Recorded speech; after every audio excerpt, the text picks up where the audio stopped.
I'm Dr. Deb Butler, and you are listening to Thinner Peace and Menopause and Beyond. This is episode number 514. Well, hello, all my dear friends all over the world. Today I have something a little different today that I would like to offer you. And I have done an interview over these past couple months with many different hosts of many different podcasts. It's been interesting. I've learned things about myself and I've learned things from other people. So today I have a special podcast on an interview that I did with John Neustadt, and his podcast is the Delivering Health Podcast. So whatever you do when you listen to my podcast, take a walk, take a drive, or just take a bath, but sit back and listen to this interesting interview I did with John. And I hope you enjoy it as much as I enjoyed doing it. Enjoy. Thank you. I'm excited to be here too. And I'm excited to hear everything that you said. And I'm so glad that I said that because, That's right. it's like when I think about when I was in my 50s and menopause was upon me, and I was a lifetime Weight Watcher member. I was a chiropractor at the time and I was educated. And I thought Weight Watchers was a great diet plan. The way that I used it as an educated woman was that I was a lifetime member because I hit my goal and I got to go for free as long as I was around my goal. And if I wasn't at my goal, I had to pay. And the way I use Weight Watchers is I used it to lose the same 20 pounds that I would gain when I stopped doing Weight Watchers. So I would go back and forth. I would figure I gained and lost 250 pounds in my lifetime doing that kind of scenario. And being a fairly smart woman, I felt like I had my weight under control because I had a diet plan that could get my weight off when I gained it. So I was following Weight Watchers and doing a point system to me, which meant getting as many points as I could. And I didn't care as much what it was as opposed to that I just didn't eat too many. And then once my weight was down, then I would go back to eating foods that had no fuel value just because I knew I could eat them because I didn't have to lose weight. And that's kind of what I did all the way into my 50s as my way of controlling weight. And I felt that it was a pretty good thing. And once I hit my 50s and I started going through menopause, those little things didn't work as well because the weight didn't come off. And I also wasn't as happy in my career as a chiropractor. So I was a little bit more frustrated, which means that I was eating more and drinking more as a way of not to feel the frustration of being in the job that I didn't like. Yeah. And it was actually through those kind of things that I started looking for something else because I wanted to work with people. I wanted to help get into the minds of people because when I was working with my patients, I could always tell them what to eat and I could tell them what to do, but why didn't they do what I told them? And why didn't I do what I knew? And I knew that it had a lot to do with what was going on in our minds. And so I became very interested in the whole idea of life coaching at a time when life coaching wasn't really a known thing 15 years ago. Just like when I became a chiropractor 35 years ago, nobody really knew what a chiropractor was. But through starting to learn a little bit more about the mind, one of these coaches asked a group of people, she was a weight coach, was, why do you eat when you're not hungry? And it really opened up my mind to the idea of, because educated as I thought I was, I really didn't think about being hungry or full. I just cared about getting as full as I can and getting as much food as I could because I was so afraid of being hungry and I also didn't want to gain weight. And when she asked that question and we were going through all the ideas of why we think what we think and what causes our feelings, I started really looking at two questions is, do you know when you're hungry and do you know when you're full? And it changed everything for me in terms of counting Weight Watcher points and just sitting down to eat and going, am I hungry? Am I full? And if I'm full, why am I eating?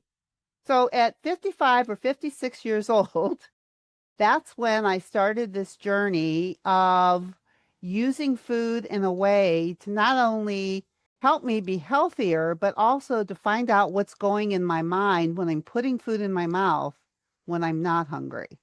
And that's basically what I do for people now is when you put food in your mouth when you're not hungry, there's something going on. And I love to find out what's going on. It can't be as simple, I imagine, as just saying, am I hungry or am I not hungry? I've tried that too. And I know other people, my wife has tried that. And there's still emotional triggers that happen where it's hard to just be that conscious and considerate, all the time, and things that override that. And so looking at those patterns that people have, tell me more and let's dive into that a little bit deeper because unless, correct me, maybe I'm wrong, it just doesn't seem like it can just be as simple as somebody asking themselves the question, am I hungry or not? Because I can say, no, I'm not hungry, and then still end up unconsciously with my hand in a bag of chips. Well, I always start with those first two questions. And it's the reason that most people even hire me to begin with is because you would think that you would already know when you're hungry and that you would know when you're full. But I use a physical hunger scale that goes from a -10 to a +10 to start really just checking in with your body about how hungry you are and how full you are, because I just don't even think we do that. It's Right. like, I know that you might know that you're eating when you're not hungry, but do you know how full you are to begin with? Or do you know if you're hungry? So if the scale goes from a -10 to a +10, I recommend eating between the twos, which is starting at a -2, which is a whisper of hunger, and stopping at a +2, which is a whisper of fullness. Even though you could go up to a 10, or you could wait till you're a -8 to eat. So many people, when they're eating, when they start just looking at when they're eating and when they're stopping, is the beginning of awareness of what's going on in your body. It's not as simple as eating when you're hungry and stopping when you're Right. full. But first, you have to know your own numbers. It's like, I know that little kids don't think about, oh, I'm a -2, I should eat. They just eat when they're hungry and they stop when they're full. But if we've been living by external diets and external things, we lose that connection with ourselves. So the first thing I do is help people relearn that connection. Well, I'm not even sure people learned it in the first place, many people. Well, we're wired already to do that. I mean, our bodies are wired. We have all kinds of things going on in our body that tells us it's time to eat and it's time to stop. So when I put numbers on it, I only do it because we've lost that connection and it's there. Right. We've just ignored it and we relearned how to do something different instead of what's actually innate in us. It's interesting So, because it slows down the decision. So it puts a little bit of a distance in my mind from just if I said, am I hungry or not? It's a yes or no. It's a quick answer.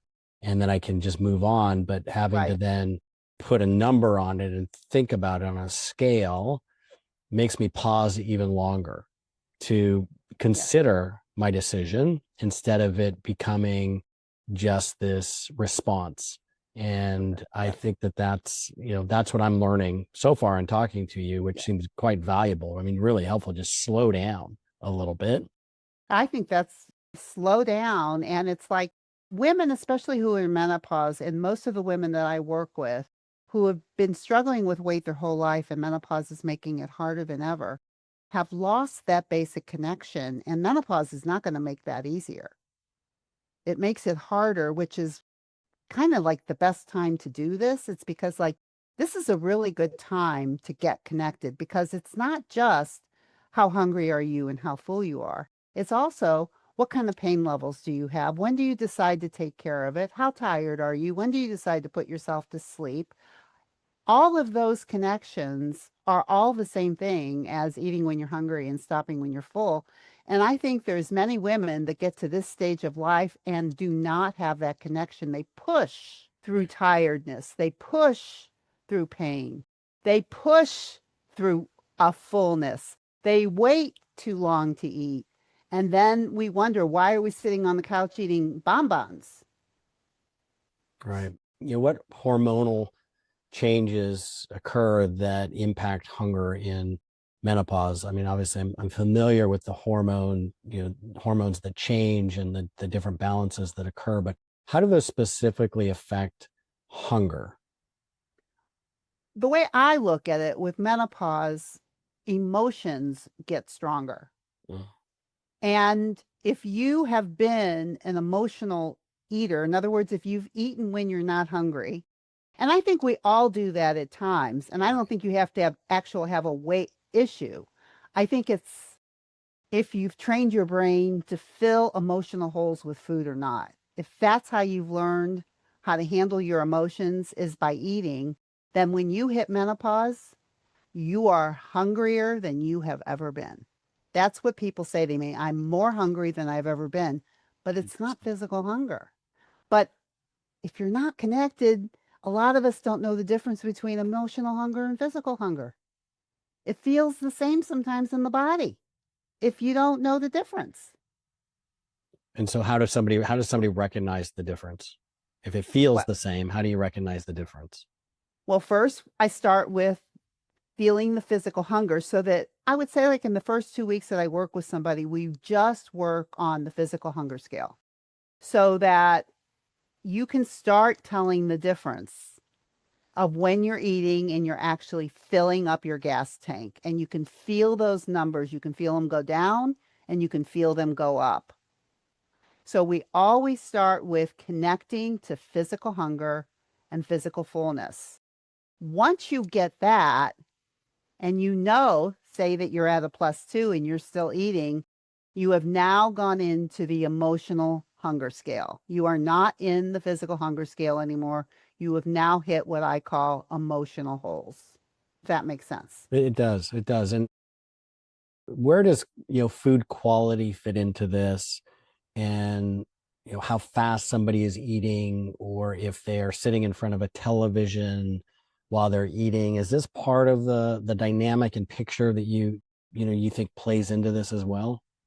Yeah, I think it plays into it, but I also think that, like, I think food quality is really important. I mean, I think food is medicine, but at the same time, I've known a lot of people who don't have a weight problem who don't eat healthy. Right. So it's not just the quality of food in terms of weight,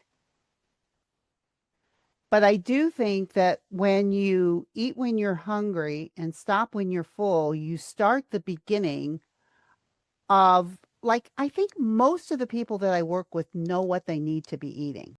And I think a lot of people would like to be eating that food a lot of the time. Like a lot of people will say to me, well, I eat healthy most of the time. But what I also like to teach people is that the quality of food is important, but it's also important to be able to eat a non nutritious food without guilt. Yeah, enjoy And to be yourself. able to enjoy it Yeah. and to be able to have a mindfulness about it because I think you're going to do it. But I think if you do it and you think you can't do it, that's when you become mindless and you eat the foods with no nutritious value and no enjoyment, and you end up filling emotional And holes. it's a way to do it guilt free. It's the only way. It's like I don't know anybody that will never eat a non-nutritious food. And Right. I don't want to be in that category where I can't. I just don't want to be eating potato chips or bonbons all day long, but I certainly, at least for me, I had a thing with potato chips. I didn't think if I had a bag of potato chips, I didn't think I could have a few. I would think I would have to eat the whole bag Yeah. or put hot water on it and throw it in the garbage can, or I couldn't handle it. In I terms mean, of I believed I couldn't control myself around potato chips. and belief drives action for sure. So it sounds like you, through this also, you were able to change your belief through education and creating new habits, and that's what you're essentially reprogramming or helping people reprogram their relationship with food and create newer, healthier habits. So it's less of a you don't have to rely on willpower, or it's not such a conscious, difficult, challenging effort. I really think willpower It doesn't work. doesn't last. No, it doesn't work.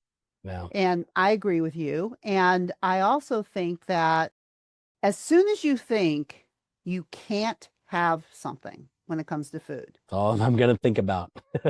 that's all your brain is going to think about. And Yep. I think we can retrain our brains to do anything. We've trained our brains to do that. Right. And we've trained our brains to fill emotional holes. We trained our brains to think, oh my God, I feel sad. And the brain goes, oh, well, we should eat. And not only that, sometimes that emotional hunger feels like it could be physical hunger, which is what you were asking me earlier, is that emotional hunger, our emotions live in our bodies too. So physical hunger, I'll have usually my clients, I'll ask them to start describing what physical hunger feels like in their bodies. Yeah. And for everybody, it's different. It's not always in the stomach. Sometimes people feel it in their heads. Sometimes they feel weak. Sometimes they feel shaky. But emotions, like for me at least, when I'm upset, I feel it in my stomach. Now, when I'm hungry, I also feel it in my stomach. Now, if I'm hungry and I'm upset, I might feel starving. Right. And that's why I like to separate the emotional hunger from the physical hunger, because when people can really separate, like I'm starving. Okay, like an hour ago, I'm not sure why I'm hungry. And we start going through what might have been going on, and we really can see that their physical hunger was, say, at a -1 or a 0. Like there was a little bit there. The body could be saying, well, we could put something in there. But they were really upset about something. And so their emotional hunger, we can measure emotional hunger from 0 to a -10. Maybe what they were really feeling was like a -5 in emotional hunger and a -1 in physical hunger. And you put those two things together, and it can feel like you're ravenous, even though it's not all physical hunger. Does that make sense when I It say does. that? So and learning how to tease that apart and identify those different components is helpful for creating different decisions and different habits. So what's interesting to me is you mentioned, people will respond to emotions through eating, and that's the habit that they've developed, while other Correct. people have developed habits perhaps to, when they're emotional, to go exercise. And it's what the body then starts to crave. And so over time, I'm certain that as people's eating habits change and the system becomes more ingrained, it really just becomes more of an unconscious habit that people then have healthier responses to stress. And maybe instead of, eating, they're going to develop a healthier way of dealing with the stress as well. It's not just food. I imagine there are probably, ancillary benefits to this, where people then are also understanding more about how stress affects them, and probably changing through time, over time, how they then are able to deal with those situations. Yeah, and also, like, when we're talking about emotions, probably the most important thing about emotions is actually being able to feel them. Instead of numbing them Uh, with food. Sometimes even instead of exercising, even instead of distract. Oh, that's a good point. Yeah, people do. They can numb their emotions with Well, exercise. I work with a lot of people that That's interesting. overexercise. Right. And I think it's the body's natural response to move when it's stressed. So I think it's a very natural, innate thing to do. You feel stressed, the body wants to move. Right. But also that when you feel negative emotion, I think it's really helpful if you're not afraid to feel it, because if you're not afraid to feel it, it actually becomes a superpower. Right. Let me ask you, I want to just Yeah, pivot a little bit here, because, sure. GLP-1s are such a huge industry now. Ozempic Yes, and other Wegovy and other medications. yes, They do create phenomenal weight loss results, yes. undoubtedly. One of the concerns I have about them, though, is that as people go through and they're losing weight, they're not learning how to eat healthier. They're not developing necessarily new habits. Many people I go through, I'm sure there's some clinics who work with people on that, but overall, the people that I've seen and talked to who are taking these, they're not really changing the basic foundational emotion, physical understanding of their food, how they're eating, what they're eating, so that when they come off of it, they oftentimes just bounce right back up. They start putting weight back on. Mhm. I'm curious to know if you've worked with patients, and I'm sure you have, who are on GLP-1s, and what that process is like and how you view that medication in this context. One thing I find about that is that what the literature says and what people say is that it calms down the food noise. Yeah, I've seen that. I've heard that. And everybody that I work with has a lot of food noise. A lot of things going on about food and emotions and filling and eating. And I think that the thinner piece process that I use also calms down the food noise.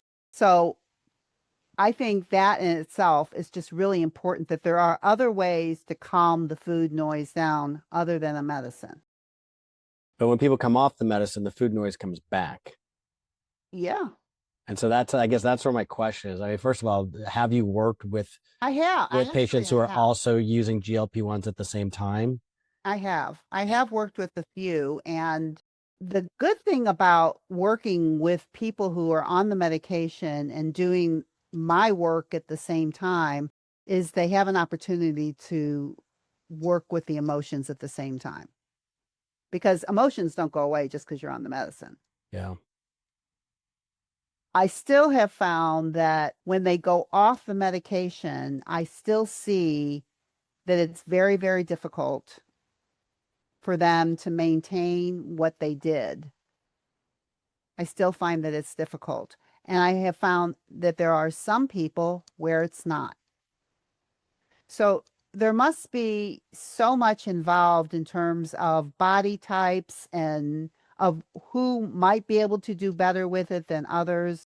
I don't really have the answer to it, other than to know that the thing that calms down the most is food noise, and anything that we can do without medicine that will help that food noise in your head, which I think is, we can retrain the brain without medicine. That's where the answer is. And I'm not against the medicine either, because I do work with some people that even when I use this process, it still doesn't calm it down. Right. Well, I don't think there's any, one I thing don't think there's for any one every thing single either. person. I don't, I don't either. but to be able to reprogram this relationship and this understanding to food without the medication is very powerful. Without, as you said, Weight Watchers and other systems where it's a point system and it's this yo-yo weight loss, weight gain, and it's essentially you have to be within their system for the rest of your life and paying them this money as a subscription or whatever they have in order to essentially maintain what you're doing, buy their food, buy their products. And what you're offering and what you do is really a brain retraining, which is a physical retraining of the mind and body connection. Am I understanding that correctly? I would say that's exactly, yes, you said it exactly the way I would say. You keep saying everything I would want to say, right out of, like you're taking it out of my And we just met. I know it, but I really agree with that. And I also think that, at least for me and for a lot of the clients that I've worked with, it's so freeing when you believe you can control what you put in your mouth. Right. And I can't tell you how many smart women I work with who think they can't, who absolutely believe that if something that they like is sitting in front of them, they have to eat it. And I've been there, so I know what it's like. But it's like you can retrain your brain and you can learn that you control what goes in your mouth. Food does not jump into your mouth. You either put it in your mouth or you don't. And do And diet diaries, kind of, or emotional diaries, charting or writing down yeah, is that part of this? Is that a helpful process? I've seen that used in other situations as well. yes, I do use a thinner piece, what I call food journal. And it's really all about the numbers. It's about your emotional hunger scale numbers and your physical hunger scale numbers. And I talk about, there's 4 types of eating. So you have to, it's kind of like it's very systematic in the beginning because you're kind of systemizing it in your brain because your brain doesn't know what to do with it anymore. It's lost track of what to do with food. But also the reality is people's unhealthy eating habits and behaviors are a system as well. They've been systematized in people's lives. The habits habits are systems that people have created. Yeah. And so I love that you have a system that's broken down for people to follow to begin to essentially deconstruct the way they're living so they can reconstruct it in a healthy way that they can take with them essentially for the rest of their life. I don't know what else to say. It works. I mean it's a great approach. I'm a huge fan of, and I've been wanting to speak with somebody who seems to have cracked the code on this for a long time. And I'm so glad you came across my radar because I hadn't really found people or anybody who had seemed to have really created a system where they can walk people through this and get the long-term results instead of putting them on a crash diet or putting them on just on a medication or relying too much on willpower and that sort of thing. How long have you been doing this with patients? I would say 14 years. Um, I stopped practicing chiropractic about maybe, I don't know how many years it's been, and segued slowly into this. And I think what's so much fun is that if you can know why you're eating when you're not hungry and you're willing to see what you're feeling in midlife more than any other time in your life, you're going to find out where you need to go and who you need to be. More so than any other time in your life. I love using food to find out what's going on in your head. I just use food to life coach people. yeah, I love that. I love that. We just use food. Right. But it's all about really what's going on in your head and what emotions are running around and what are you willing to feel and what aren't you willing to feel. And for me, as a chiropractor, I didn't want to feel that frustration that I was feeling about being a chiropractor. But as long as I could go out and eat and drink, I could go practice chiropractic because I was eating and drinking. Yeah. You've been doing this for over a decade. Yeah. In that time, Hard to believe. typically what happens in people's, when they're developing systems or products, whatever it is, early on, they're learning new ways of improving where things have worked, where things haven't worked. What did you learn early on that maybe you've abandoned, that you found that approach really wasn't as effective? Or did you really, from the beginning, you just had the perfect system and it's been the same ever since? I'm sure there's got to be something. So I got to think about it for a second. I didn't make people food journal because many people are against food journaling because they're coming from a diet mentality. So the idea of food journaling is like, oh God, I There's can't do that resistance to again. that. Yeah. And I would go, I wasn't real persistent about using a food journal. Yeah. And still, like when I work with people, some people really won't do it in the beginning, but they need coaching. I mean, there's reasons why they're not doing it, and I need to help them get through what they don't want to look at. But in the beginning, I just, okay, if you don't want a food journal, you don't have to. But it really took away from my coaching. But I think I was just trying to maybe be nicer to my clients or do more of what they wanted. But they weren't getting the results, it sounds They like. weren't getting the result. Now, how long would does somebody now, do they need to food journal for? I'm assuming, and maybe I'm wrong, that you're not telling people they have to journal their food for the rest of their life. And that is absolutely not the goal. Right. And as soon as, especially like when somebody will say to me in the beginning, when they're hesitant about food journaling, which is a lot of people, only because it reminds them of diets, and they'll have the thought, like, I don't want to have to do this for the rest of my life. And that's why they don't start it. And this is not something that you do for the rest of your life. This is what you do while you're working with me for the time being. It's short a period of time until you get what's going on inside of you. And what's the average period of time, It's approximately, you usually think? about 12 weeks. Yeah. Oh, that's totally reasonable. That's not a long At time. least, like I think 3 months Yeah. is people have a pretty darn good awareness. Like they can do their numbers in their head. Right. And it's that awareness they carry with them. So they've learned the tools to basically carry through for the rest of their lives. And the food journal kind of like is in their head. Right. Amazing. And some people like to do it longer, and some people will go back and use it if they start feeling a disconnection. Right. It's a tool they can use whenever they want, but they don't have to use it for the rest of their life. I love that. How can people learn more about you and your work? Where can they find out more information? Well, the easiest place is my podcast, which is called Thinner Peace and Menopause, and I've got like 500 episodes. So if you want to learn anything that I've been talking about today, just start at number one and you'll start learning and being able to use the tools that I'm talking about right now and start. Amazing. I'll link to that in the show notes as well. Yeah, and I also have a quiz that I developed that helps people figure out which tool would be the best place to start. Oh, that's great. That's great. And do you work with people all over the country, all over the world? Do they have to see All over you the in person? world. All over the world. Fantastic. And they can find out and contact you through your website, I'm assuming. DrDebButler.com. Love it. DrDebButler.com. All those links will be in the show notes. Thank you for spending some time. I love your approach. I loved hearing about Thank it. you. I love talking to you. So great to meet you. Thank you.